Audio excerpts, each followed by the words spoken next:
قرآن پاک کے وارث ہیں. ساری دنیا کا بادشاہ ہونا چھوٹی بات ہے، قرآن پاک کا وارث ہونا بڑی بات ہے. یہ نسبتیں، یہ دنیا یہ عارضی ہے، مختصر ہے، یہ ہمیشہ رہنے والی نہیں ہے. یہاں کی خوشی عارضی، یہاں کا غم عارضی، یہ ختم ہو جائے. آخرت کی زندگی ہمیشہ ہمیشہ کی دائمی رہنے والی ہے، یہ کبھی نہ ختم ہونے والی زندگی، اس کی کوئی انتہا نہیں ہے. امام غزالی رحمۃ اللہ علیہ ایک بزرگ گزرے ہیں، وہ مثال کے طور پہ سمجھاتے ہیں. غزالی صدقات میں لکھا ہے کہ دنیا کی مثال ایسی ہے، زمین و آسمان کے درمیان کا جو خلا ہے رائی کے دانے سے بھر دیا جائے. رائی کا دانہ، سرسوں کا دانہ بالکل باریک دانہ ہے، اس سے بھر دیا جائے. 1000 سال بعد ایک پرندہ آئے اور ایک دانہ لے کے چلا جائے تو وہ دانے ختم ہو سکتے ہیں، آخرت کی زندگی ختم ہوگی. اس لیے بھائیو، اس کے لیے جو ہے نا محنت زیادہ ضرورت ہے، زیادہ محنت ہے. اللہ رب العزت کی ذات عالی نے انسان کو ہمیشہ سے نہیں تھا بنایا ہے اور ہمیشہ رکھنے کا ارادہ کیا ہے. کائنات کو بنایا ہے اور اس کو ختم کرنے کا ارادہ کیا ہوا ہے، اور اللہ کے ارادے کا نام موجود ہے. اور جب چاہیں گے اس کو ختم فرما دیں گے. اور انسان کو اللہ نے باقی رکھنے کا عزم ارادہ کیا ہوا ہے تو اس کو باقی رکھیں گے. اللہ کے جو چاہتے ہیں وہ ہو جاتا ہے. اللہ کا چاہنا ہو جانا ہے، ہمارا چاہنا صرف چاہنا ہے. اللہ کے حکم اور ارادے کے بغیر ساری کائنات کچھ نہیں کر سکتی، ساری مخلوق کچھ نہیں کر سکتی. اللہ کے حکم اور ارادے، اللہ ساری کائنات کے بغیر سب کچھ کر سکتا ہے. ایسا یقین ہمارے دل میں آ جائے، اس کے لیے زبردست محنت. اسی محنت کے لیے حضرات انبیاء کرام کو اللہ رب العزت بھیجتے تھے، لوگوں کے دلوں پہ محنت کرتے. انبیاء کرام کی محنت لوگوں کے دلوں پہ تھی. انسان جو ویسے ہمارے تھے رحمت میں بزرگ کہ جب اللہ رب العزت نے روحوں سے پوچھا کہ تمہارا پالنے والا کون ہے، ادھر فرعون، نمرود، شداد، جنہوں نے آ کے دنیا میں خدائی کے دعوے کیے، اللہ کو نہیں مانا، اللہ کے ساتھ مقابلہ کیا، ان لوگوں نے بھی کہا تھا کہ ہمارا پالنے والا کون. وہاں کوئی اور ظاہری چیز نظر نہیں آ رہی تھی. دنیا میں آئے، دنیا کے نقشوں کو دیکھا، زمینوں سے غلوں کا آنا دیکھا، پھلوں سے درختوں کا آنا دیکھا، سورج سے، چاند سے روشنی، نفع والی چیز سے بھی پوجا شروع کر دی، نقصان والی چیز سے اس لیے پوجا شروع کر دی کہ یہ ہمیں نقصان نہ پہنچائے، نفع والی چیز سے اس کے لیے پوجا شروع کر دی کہ اس سے ہمیں فائدے ہوتے. انبیاء کرام نے آ کے دلوں کی محنت کی کہ لوگوں یہ چیزیں کرنے میں اللہ کے حکم کی محتاج ہے، اور اللہ رب العزت ساری مخلوق کے بغیر سب کچھ کر سکتا ہے. ایسے اللہ رب العزت نے ایک قدرت ہے، سنت ہے اللہ کی، ایک اسباب کے ذریعے دنیا کو چلایا ہوا ہے، لیکن اس کے محتاج نہیں ہے، محتاج نہیں ہے. اس کے یہ قدرت ہے. اللہ خالق ہے، اپنی قدرت سے خالق ہیں. خالق ہونے میں کسی کے محتاج نہیں، کسی کی مدد نہیں. کائنات کو بنایا، زمین و آسمان کو بنایا، کہیں پہ ریت بنا دی، کہیں پہ سمندر بنا دیا، کہیں پہ میدان بنا دیا، کہیں پہ پہاڑ بنا دیے. یہ اللہ نے قدرت ہے، یہ اللہ کا نظام ہے. زمین کو، ستاروں کو، سیاروں کو، کہکشاؤں کو، پتہ نہیں کتنے. مولانا اشرف علی تھانوی رحمۃ اللہ علیہ نے لکھا ہے کہ 50,000 عالم ہے، ہر ایک مخلوق ایک عالم ہے. 50,000 مخلوقات اللہ نے پیدا کی ہے. 32,000 جو ہے وہ پانی کی ہے اور 18,000 خشکی کی ہے. ہماری جو جیسے بھائی فرما رہے تھے کہ کچھ چیزیں ایسی ہیں جن کو ہماری آنکھ دیکھ ہی نہیں سکتی، ان کو دیکھنے کے لیے آلات کی ضرورت پڑتی. اس لیے بھائیو یہ اللہ رب العزت ہے. جب آج 1400 سال بعد جہاں پہ انسان بڑی ترقی کے دعوے کرتے ہوئے پہنچا ہے، اللہ رب العزت اور اللہ کے حبیب صلی اللہ علیہ وسلم نے 1400 سال پہلے ہمیں وہ تعلیمات بتا دی ہیں کہ یہ کائنات کا ذریعہ ہے، یہ نظام ہے، یہ اللہ کا حکم ہے، یہ اللہ کے حکم سے چاہیے. اور اللہ مالک ہیں، اللہ رب العزت کا اس کے اوپر قبضہ اور تصرف ہے. جب چاہتے ہیں، جس طرح چاہتے ہیں اس طرح استعمال کرتے ہیں. آگ کو پتہ ہے اللہ کا حکم ماننا ہے، پانی کو پتہ ہے اللہ کا حکم ماننا ہے، زمین کو پتہ ہے اللہ کا حکم ماننا ہے، سورج، چاند، ستاروں کو پتہ ہے اللہ کا. آج اگر غافل ہے تو انسان غافل ہے. جو اشرف المخلوقات تھا، جو کائنات کا سب سے افضل ترین بشر تھا، کائنات کا جس کے لیے کائنات بنائی گئی، وہی جو ہے نا آج غافل ہے. کیوں؟ آج دنیا کے نقشوں میں اتنے پھنسے ہیں، دنیا کو اتنا بولا ہے، اتنا بولا ہے، اتنا سنا ہے، اتنا سمجھا، اتنا دیکھا ہے، اتنی تحقیق کی ہے کہ دنیا دل میں بس. اب اس کو نکالنے کے لیے ہمارے بھائی فرماتے تھے یہ دنیا اتنی دل میں اتنی بس چکی ہے، 1000 دفعہ کہنا اللہ سے ہوتا ہے، تب جا کے دل صرف ایک دفعہ کہتا ہے کہ اللہ سے. اتنی محنت کی ضرورت ہے. کلمہ نہیں آ رہا، نماز نہیں آ رہی، دنیا میں ایسے پھنسے ہوئے ہیں جیسے فرماتے ہیں نا بزرگ، ایسے جی رہے ہیں جیسے مرنا ہی نہیں ہے. ہمارے ایسے جاتے ہیں جیسے جیے ہی نہیں.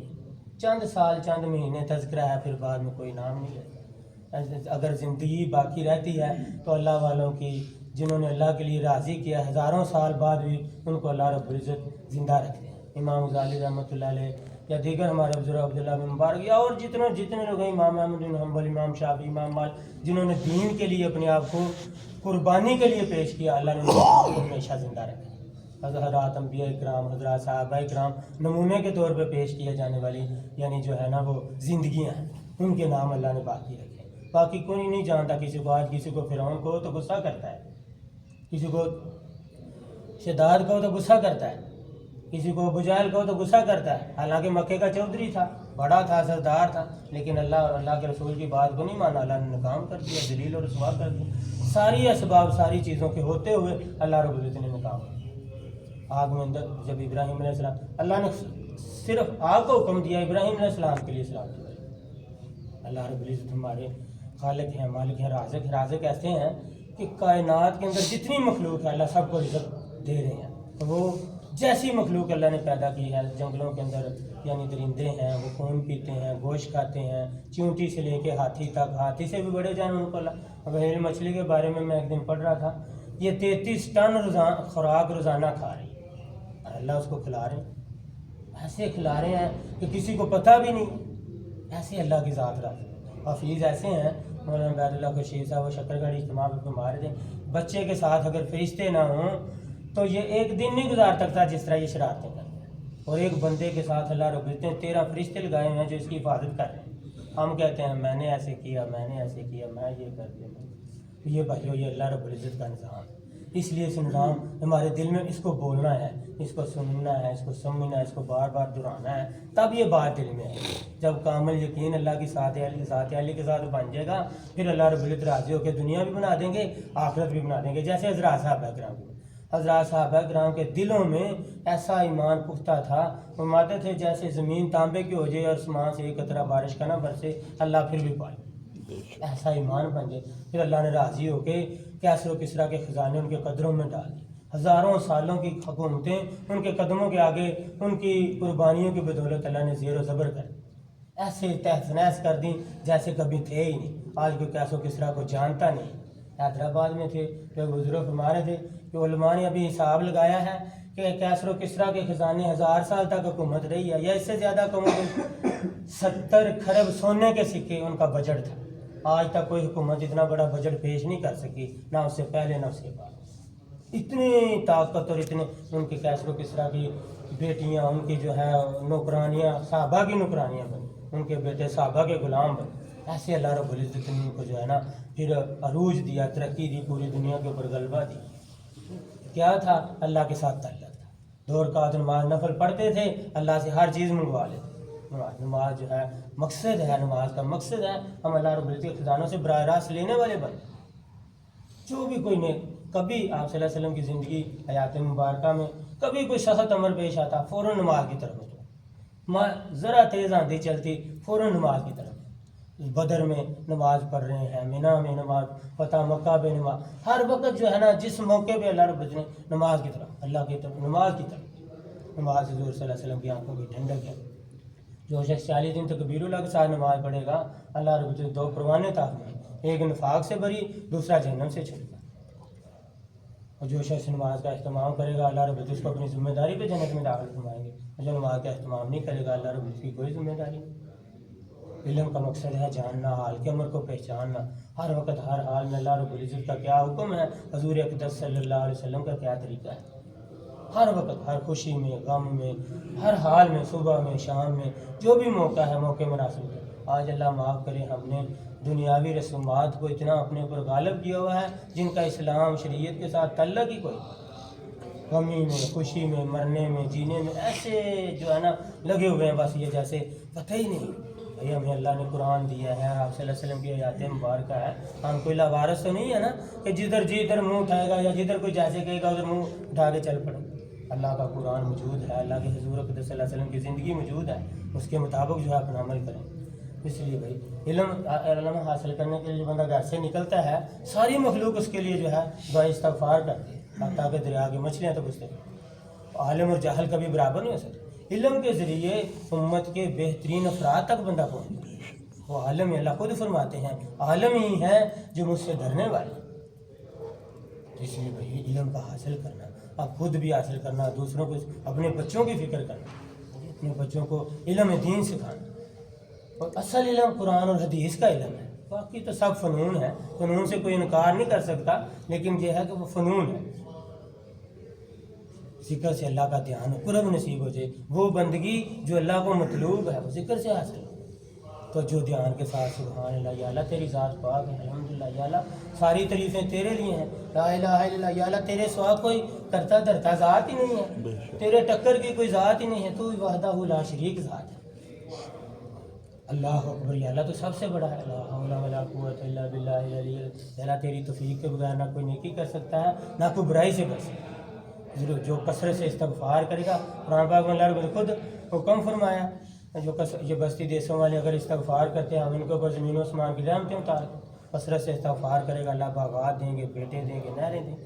درود شریف جو کثرت سے پڑھے گا، ہر مشکل ہر تنگی سے اللہ اس کو نجات دے، ہر راستہ دے۔ جو ایک دفعہ درود شریف پڑھتا ہے اللہ رب العزت اس کے 10 رحمتیں اتارتے ہیں، 10 گناہ معاف فرماتے ہیں، 10 درجے بناتے ہیں۔ اور ایسا عمل ہے درود شریف جو بندہ پڑھتا ہے وہ اللہ کے ساتھ عبادت میں شامل ہے۔ اللہ نماز نہیں پڑھتے، روزہ نہیں رکھتے، کوئی عبادت نہیں، بس صرف درود شریف، اور اللہ کے فرشتے بھی۔ یہ درود شریف ایسی عبادت ہے جو انسان بھی کرتے ہیں، فرشتے بھی کرتے ہیں، اور اللہ بھی کرتے ہیں۔ اتنی بڑی عبادت ہے جس میں اللہ رب العزت کے ساتھ بندہ شامل ہو جاتا ہے، اور اپنے لیے ہے بھائی، اپنے لیے اللہ رب 10 رحمتیں، 10 گناہ معاف، 10 درجے بنا۔ زیادہ سے زیادہ درود شریف کا اہتمام ہو، آپ صلی اللہ علیہ وسلم کے احسانات کو سامنے رکھتے ہوئے کتنے ہمارے لیے روئے، کوئی موقع ایسا نہیں چھوڑا جہاں پہ آپ صلی اللہ علیہ وسلم ہمارے لیے روئے نہیں۔ اتنے شفیق، اتنے مہربان اور اتنے محبت کرنے والے نبی، تو ان کے لیے ہمارے لیے درود شریف بھی نہیں، اس لیے زیادہ سے زیادہ درود شریف پڑھائیں۔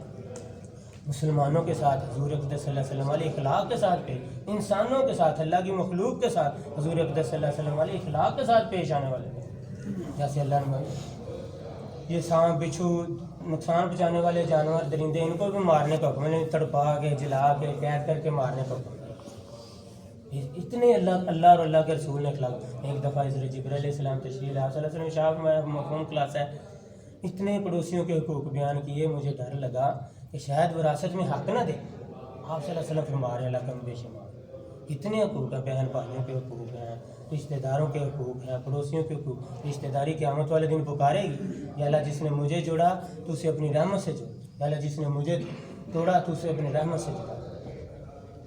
اس لیے زیادہ سے زیادہ بھائی سمجھ کر اس کو زندگی کو گزارو۔ اللہ کے جو بھی نئے کام کرنا خالص اللہ کو راضی کرنے کے لیے کرنا، ریاکاری دکھلاوا مقصود نہیں ہے۔ اللہ دلوں کے بھید جانتے ہیں، آنکھوں کی خیانت کو جانتے ہیں، دلوں کے چھپے ہوئے۔ تو کائنات کی کوئی چیز اللہ سے کوئی چیز چھپا نہیں سکتی، ہر انسان کے دل کے اوپر اللہ کی براہ راست نظر ہے، کوئی چیز دائیں بائیں۔ جیسے رات میر صاحب فرما رہے تھے نا بیٹھ، شہری چلاکی نہیں ہے بھائی، یہاں پہ جو ہے نا، یہاں پہ تو چرب لسانی سے سارے معاملات چل جائیں گے، لیکن اللہ کے ہاں کچھ نہیں چلے گا، اللہ کے وہاں دل کی بات چلے گی۔ جو دل میں ہوگا، قبر میں مرتے سارے دل کی بات چلے گی، زبان کی بات نہیں چلے گی، جو دل میں ہوگا وہ آئے گی۔ اس لیے جو بھی نیک عمل کریں خالص اللہ کو راضی کرنے کے لیے، ریاکاری دکھلاوا مقصود نہیں ہے۔ دعوت و تبلیغ یہ بھائی ہماری ذمہ داری ہے، ختم نبوت کی برکت سے اللہ رب العزت نے ہماری ذمہ داری ہے۔ فضائل تبلیغ میں شیخ الحدیث مولانا ذکریہ رحمۃ اللہ علیہ نے لکھا ہے 60 آیتیں ایسی ہیں جو میری نظر سے گزری ہیں، اگر کوئی بریک بین ہو تو اس سے زیادہ بھی ہیں، جن میں اللہ رب العزت نے واضح تبلیغ کا حکم دیا ہے۔ مفہوم خلاصہ ہے، تم بہترین امت ہو، لوگوں کے نفع رسانے کے لیے نکالے گئے ہو، خود نیک کام کرتے ہو، دوسروں کو نیک کام کرنے کی ترغیب دیتے ہو، خود برے کاموں سے بچتے ہو، دوسروں کو برے کاموں سے بچنے کی ترغیب دیتے ہو۔ دوسری جگہ ارشاد ہے تم میں ایسی جماعت ہونی چاہیے جو لوگوں کو نیکی کی طرف بلائے، برائی سے منع کرے، اور وہی لوگ پورے کامیاب ہیں۔ اس لیے اللہ رب العزت کے حکم کو سمجھ کے آپ صلی اللہ علیہ وسلم ختم نبوت کی پہلے انبیاء کی امت کے ذمے محنت نہیں تھی، اپنی عبادت تھی، ان کی شریعت پہ عمل کرنا تھا۔ آپ صلی اللہ علیہ وسلم قیامت تک کے زمانے کے لیے جو انسان رہیں گے وہ ہمیشہ کی ناکامی سے بچ کے ہمیشہ کامیابی کی طرف جانے والے بن جائیں، اس کے لیے محنت، لوگوں کے پاس جانا۔ اور جیسے مولانا احسان الحق صاحب فتح جلال علیہ فرماتے ہیں، ایسے لوگوں کے پاس جانا جن کو کلمہ نماز، جن کو بنیادی مسائل نہیں آتے، ایسی کارگزاریاں، ایسی جو ہے جماعتیں آتی ہیں چل کے، وہ کارگزاریاں سناتی ہیں، بندے کے رونگٹے کھڑے ہو جاتے ہیں۔ غسل کے فرائض نہیں پتہ، کلمہ نہیں آ رہا، وضو نماز تو دوسری بات ہے نا، جو بنیادی مسائل اب ایک بندہ پاک ہی نہیں کیسے زندگی گزارے؟ ایک بستی میں جانا ہوا سندھ کے اندر، وہاں کے مولوی صاحب کہنے کہ یہاں کے 8-8 10-10 دن نہاتے نہیں، مسائل ہی نہیں پتہ، کسی سے پتہ کرو۔ ایک آدمی سے ملاقات، اس نے کہا میں 10-12 سال کے بعد مسجد میں آیا، چھوٹا سا تھا جب اپنے والد صاحب کے ساتھ آیا، آج یعنی میرے والد کو فوت ہوئے عرصہ ہو گیا، جب آج میں پتہ نہیں 10-12 سال کا علاقہ میں بیشی مرتبہ یا 13 سال کا، یہ 13 سال کے بعد میں مسجد میں آیا۔ اس لیے بھائی ایسے بھائیوں کے پاس جانا، دور دراز علاقوں میں جہاں پہ سہولیات نہیں ہیں، جہاں پہ جو ہے نا کلمہ نماز کا پتہ نہیں ہے، یہ ہماری ذمہ داری ہے۔ تو امت جو ہے نا وہ گمراہی کی طرف دن بدن جا رہی ہے، زیادہ سے زیادہ جو ہے نا اللہ معاف کرے گمراہی اور ضلالت کی طرف جو ہے بڑھ رہی ہے۔ اس لیے جو ہے نا مسلمان جو سمجھدار ہیں، جن کو اللہ رب العزت نے اس کام کے ساتھ جوڑا ہوا ہے، جن کو اللہ رب العزت نے اس کام کے لیے چنا ہوا ہے، وہ ان کی زیادہ ذمہ داری بنے۔ جن بھائیوں کے 4 مہینے نہیں لگے وہ 4 مہینے لگائیں، پہلے قدم پہ اللہ سارے گناہ معاف۔ 3 کام فضائل حج میں لکھا ہوا ہے نا، 3 کام ایسے ہیں جو کسی گناہ کو نہیں چھوڑتے۔ پہلا ہے کفر سے اسلام میں داخلہ، دوسرا ہے دین کے لیے ہجرت کرنا، تیسرا ہے حج مبرور، ایسا حج جس میں فسق و فجور نہیں ہے، کوئی لغو بات نہیں ہے، کوئی کسی قسم کی یعنی اللہ کے ہاں مقبول ہے، وہ ایسے ہے جیسے ماں کے پیٹ سے آج پیدا۔ یہ ایک نماز پڑھیں گے 49 کروڑ نمازوں کا ثواب ہے، 1 روپیہ اپنے اوپر خرچ کریں گے 7 لاکھ صدقے کا ثواب ہے، ایک قدم پہ 700 نیکی ہے۔ اس راستے کے گرد و بار پڑھیں گے، اللہ رب العزت جہنم کی آگ تو درکنار دھواں بھی حرام۔